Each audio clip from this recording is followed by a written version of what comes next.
Hello, welcome back to another SwansCast match preview ahead of Swansea's trip up to Coventry this weekend, 3 o'clock on Saturday. And I'm with Stuart Rendell from All Things Sky Blue to discuss this game. Welcome, Stuart. Thank you very much for having me on. Cheers, Luke. Just ahead of talking about this one, if you want to watch the flip of this video, Stuart, would you like to tell us where we can find all your content and the other preview for this one? Yeah, thank you very much. We're All Things Sky Blue. You can just type in All Things Sky Blue and we'll normally come up. We are on X, Facebook, YouTube, TikTok, Instagram. You name it, we're on it. We're on podcasts as well. So like I said, just All Things Sky Blue, just type in and you'll find us on there. Yeah, brilliant. Yeah, go check them out. We obviously just recorded. We were recording this on Tuesday, aren't we? So there's a flip of this video. I'm not sure which one will go out first. I think this will be on Wednesday. So yours Thursday. Yeah, ours will go out on Thursday. Yeah. Yeah, so you can go check that out anyway. I'll have it all linked in the description to the channels and where you can find all things Sky Blue anyway. But let's look at the football then. So obviously playing Coventry, we're away. Looking at the start of the season. One win in the league for you guys, and then a couple of draws is basically where we're at. Yeah, quite similar form to ourselves. Yeah.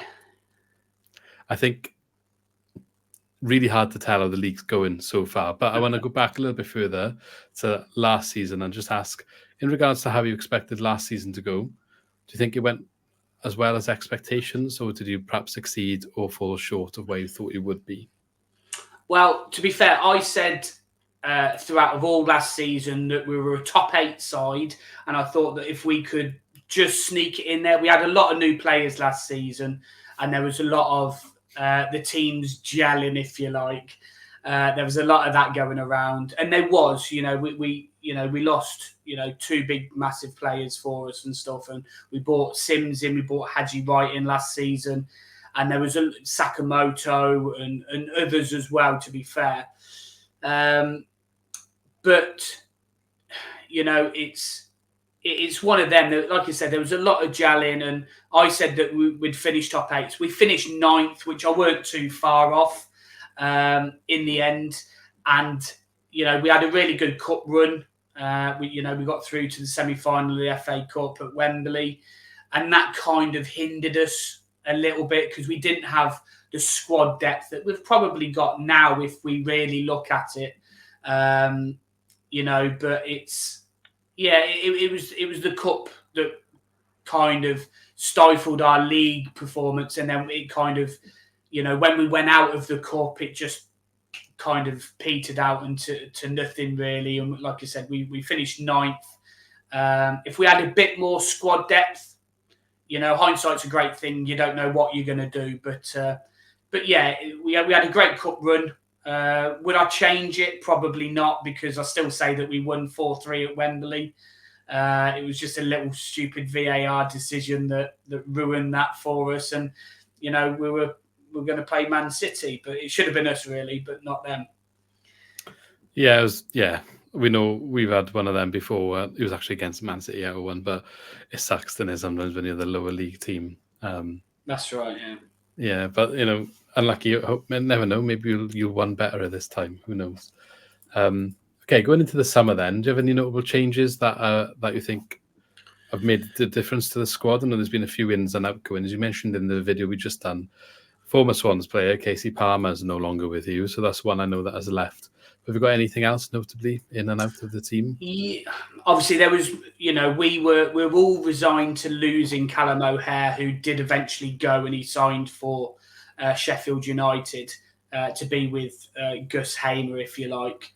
I thought Gus was going to leave them, to be fair, so I didn't think he'd be together for very long. Same, to be honest. Yeah, he didn't go, so I think they're starting to play quite well together, which is frustrating as a Coventry fan because we know what both of them can do. But most of the Coventry fans were resigned to losing him, so it wasn't a surprise. And he didn't. Towards the end of the season, he played his part. Don't get me wrong, but in the league, he was more of a cup player for us really, rather than he was in the league. But yeah, he was really probably the only noticeable one that left. Casey left on deadline day, and we were half expecting a replacement to come in. Nobody came in. So that was slightly disappointing, and then the results weren't going our way early part of the season. The performances especially were poor. We had a game against Oxford where we won 3-2. That was our best game of the season so far to that date. And obviously we've just drew against Watford. Now Watford, we absolutely, I've known us for the past few years to start really slowing games and build into it. The way that we saw it was Robins would always get to half time, and if we were 0-0 or if we were 1-0 up, that's fine. But second half, we always come out the traps a lot quicker. Against Watford is the quickest that I've seen us start in a long, long time. And we were absolutely scintillating. We were brilliant first half. And we should have been, 4-1 up, probably 3-4-1 up by half time. The game should have been buried and over. It wasn't that way. We didn't take our chances that we created. And that's unfortunate, really. But hopefully that will come. Yeah, sounds like our game against Cardiff, that does, to be fair. It's just crazy how you can see the momentum change in a game sometimes. I know, yeah. Don't understand. I know obviously there's a lot that goes into it, but sometimes you just think this is easy, they're all over them. But the second half, it's completely different. Like, what's changed? But there we are. That's football for you, isn't it? Yeah. You mentioned a little bit about the start of your season then. Do you think maybe you generally used to being slow starters in the league now is kind of what you expect, or were you expecting a bit more? Well, I was expecting a little bit more because hopefully the players didn't need to gel as much. We were just adding quality to the already good side that we had, really. So it did come a little bit unexpected, especially because of pre-season as well. We had quite a good pre-season. I don't really take pre-season, at any face whatsoever. Yeah. It's just to get minutes in the legs, really. But we had a home game against Everton. We had 17,000 there for a pre-season friendly. It was amazing. And we turned up. We were absolutely brilliant. Don't get me wrong, Everton were very poor and they weren't to their fully strength side. But we showed how dominant we can be. And we did the same against Watford in our last game. So it's about more consistency. I think if we get more consistent in our performances, then we will be up there somewhere or somewhere abouts. I've got no doubt. I said top 2 at the start of the season. The season hasn't started particularly well for us, but no one's really running away with it. I know, obviously, West Brom are top of the league, and they've only dropped 2 points, I think.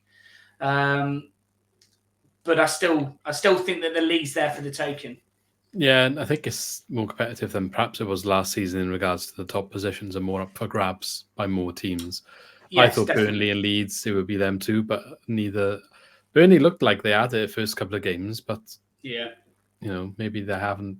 Maybe they can be beaten more than we saw Leicester this stage of the season last year, or Ipswich, for example. Don't feel like there's one of them at the moment. No, but I think West Brom, I don't. we played West Brom, and they were very good. We only lost 1-0 to them. So now seeing where they are, maybe I've been a bit harsh on our early season. We've had quite a tough, start, I guess, in terms of the teams we played. So it doesn't get easier against yourselves. Going into your style of play then, Robins has been there for a while now. So should we be expecting exactly the same what we've seen from Coventry in recent years? Or would you say Coventry this season is playing a little bit different? No, probably, to be fair, we've probably reverted back to how we were maybe a couple of seasons ago. We were very much last season a possession-based side, and I think we'd be a little bit more fluid than we probably are at the start of this season. But again, like I said, I saw a lot more of what we were doing last season and the season before come out against Watford. We were quicker, we were more aggressive, we were pressing better, we were pressing as a side better. The passes were going forwards rather than sideways and backwards, because a few of the games, first game against Stoke where we lost 1-0.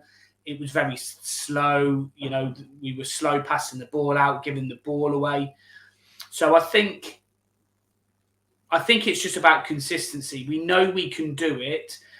So you probably, to be fair, you probably won't see much of a difference. It's just how if we turn up. If we turn up, then we'll hassle you, and it will be a different game. But it's whether we turn up and show what we can actually do. Yeah. Okay. Well, do you think you're going to turn up in this one? I hope so. Going against our Watford game, then yeah, I do. I think we will. But like I said, we've got. I think there'll be a host of changes on Wednesday night when we play Spurs in the cup. So hopefully they come out fresh and they come out firing. But yeah, I think we'll do enough. Bit of scouting for any Swans fans then. Game on Wednesday to have a look out for, to see what's going on with Coventry, what to prepare for ahead of the game. And of course, you're home, so home advantage and all that. You mentioned in your video as well a couple of mad games like that 3-3 draw in recent years. So yeah, we'll see. Could be a crazy game, could be a boring one, I think, if the beginning of last season's anything to go by. So yeah, we'll see. What do you expect the formation and lineup to be then going into the game? And in that, what key players would be involved? Yeah, probably, obviously, Dovin at the moment is the number one goalkeeper for the league anyway. Then you'll have Milan right back. Probably Bobby Thomas and Kitchen, because they did quite well against Watford. Will Latty be back for your game? Not sure. If he is back for the game on Saturday, then Latty will probably come in at right back and Milan will be pushed up further forward. So are you expecting a 4 at the back system? Yeah, it will definitely be 4 at the back because that's what we've been playing for the past 2 years and it's kind of worked for us. De Silva probably at left back. Midfield is a little bit more of a flick of a coin because we're not quite sure. Sheaf's been out injured at the start of the season. If Sheaf comes back, he'll be a key player for us, especially in that central midfield role, against your Matty Grimes and your new lad that you've got as well. Torp had a better game against Watford, so hopefully he'll come on and play well. Eccles, and then we've got Hadji Wright, we've got Sims, we've got Redoni that will be in there as well. We've got Thomas Asante, we've got Mason Clark, we've got a striker-wise, attacking-wise, and they're all very quick as well. You mentioned in obviously our podcast that if we break on pace, that we might be able to do something like that. And we've got abundance of pace in our side. So hopefully we can exploit that a little bit and get some success. Yeah, that's what always concerns me is when there's a fast forward line in the opposition, because it's not so much a case of pace is a weakness. It's more when we lose the ball in the middle of the pitch, in the transition area, and we're perhaps not in the defensive shape we need, getting back into defensive shape while the opposition is running at your pace is always tricky, and there's always opportunities created as a result of that. Okay, so yeah, there's a lot of players to watch out for. Obviously, 2 ex-Swans. You didn't mention Bidwell. He said he hasn't really been playing at the start of the season. So he has, but he hasn't been playing well. That's the issue that we've had. And he come out against Watford and De Silva come in, and that's why I think De Silva will probably, unless he gets injured, I think De Silva will start. Not complaining because we don't tend to do well against ex-players. But Latabodi, I wonder if you managed to do something on the day. Does he score many for you? He's scored a couple from corners, and we've got Redoni that's come in now, and he seems like a good set piece delivery taker. So corners, we scored from a corner against Watford. Sims got the corner, but look, Bobby Thomas, Kitchens hit the bar. Latty has scored for us previously as well, but you're missing Jamie Patterson. Jamie Patterson always scored for Swansea against Cov. Yeah. He's not here anymore. So, exactly. On pastures and new in America. But Latabodi, one that we left going a free, probably not the best decision making in regards to running his contract down. I don't know how much he liked being the utility man at Swansea, whether he felt valued enough as a result of it. I'm not really sure the ins and outs of why he left. I think he also got a bit of, and I'm guilty of this as well, I'll hold my hands up, I think unfair slack because of being played out of position so often. You never got he always did a good job wherever he played, a solid job. But I think the issue was he got played at right back for so long, so often, that people got frustrated with it, that we didn't fix the problem of not having a right back. We just kept using him. And that's not fair on him because he did a good job at right back. It's just the way we were trying to play with overlapping wing backs under Russell Martin, who we wanted to create chances out of. Probably isn't Latibodia's strength, but he did a good job as a defensive unit at right back. And he was consistent and someone you could rely on. But I just think we lacked going forward, and he got a bad rep for something that wasn't necessarily his own fault, and probably don't appreciate the job that he did for us enough. But there we go. What Swansea City players worry you going into this game? Obviously, to be fair, I don't know much about your new players, really. And obviously, new players always take time to bed in, so you never really know how they're going to perform. But obviously, on our podcast, I mentioned Matty Grimes. He's a player that I've admired, and I'd love him at Coventry because he just commands that midfield area when he's on his day. And I like Matty Grimes a lot. I think your goalkeeper as well, to be fair, your new one that you signed, Lawrence Figueroa, I think is a good goalkeeper. He was actually a couple of seasons ago when he was in the lower leagues before we went Burnley. I actually tried to earmark him. We did a pod on new players that we wanted to try and sign, and when we were talking about goalkeepers, he was one of the ones that came up on my list. I thought he was a good goalkeeper. So I think he'll be a key position. I think if he can stay strong, because we're not the best at finishing, I would like us to take our chances more. But I think if he can stand up a little bit and make some good saves, he might keep you in it. Hopefully for not very long, obviously, but I think he'll do all right, and I like him as a goalkeeper. I think he's as he plays more, he is definitely settling. I told you in yours, a bit of rustiness, I think, from being third choice and not really playing at Burnley. You think you've got to take that opportunity when they come calling from where he was, but now he's come back into being a first choice in a higher league than when he left, doesn't he? So probably a good career move for him ultimately, but a bit of rustiness from not playing, but I think he's starting to come into it a bit more. There's been a few ropey moments, mind, if you press him.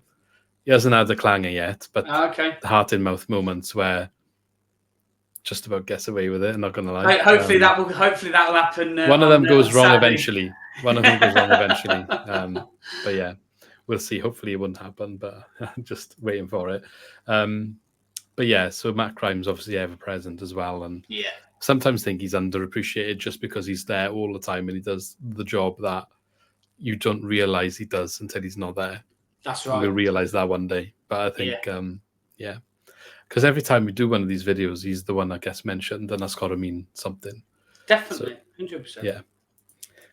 Okay, that's pretty much it. But I have one question. I know you do your quick fire at the end. I don't quite do that, but I got a question I ask everyone.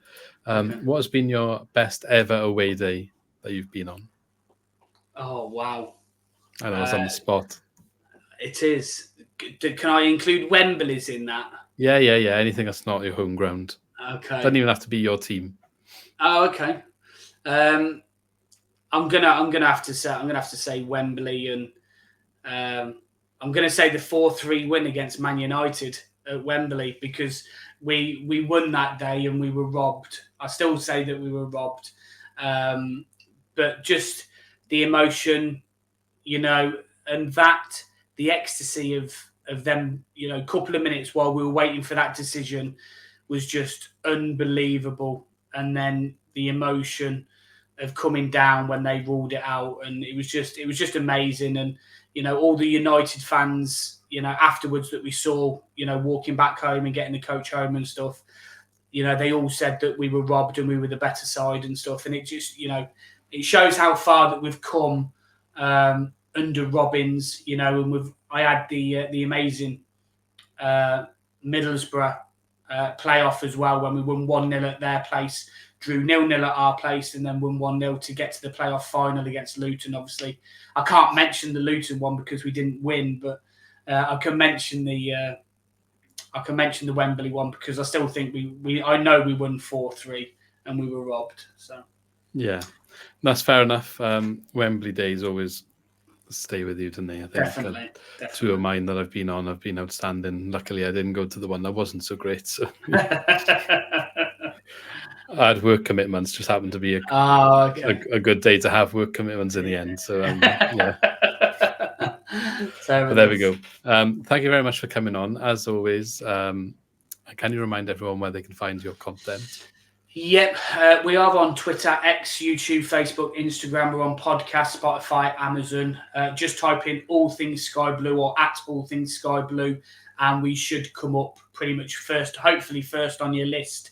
But if you like football content, there is some mental health videos on there as well. One that I've recently put up with a fellow colleague from All Things Sky Blue as well. He tells his story of a few mental health issues that he's had. So have a listen on there and see if anything resonates. You know, it's always good to talk about different things as well and get it out in the open and not bottle it up.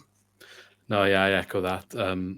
It's very important, and it's always good to hear people talk about it on the public platform because sometimes you just need someone to talk to. It doesn't matter who it is, and someone's always listening if you want them to. But yeah, thank you very much for coming on, and good luck for the rest of the season after the weekend. Obviously. I'm sure we'll catch you later on in the year. You will do indeed. Thank you very much, Luke. Cheers, guys. Thank you. Cheers.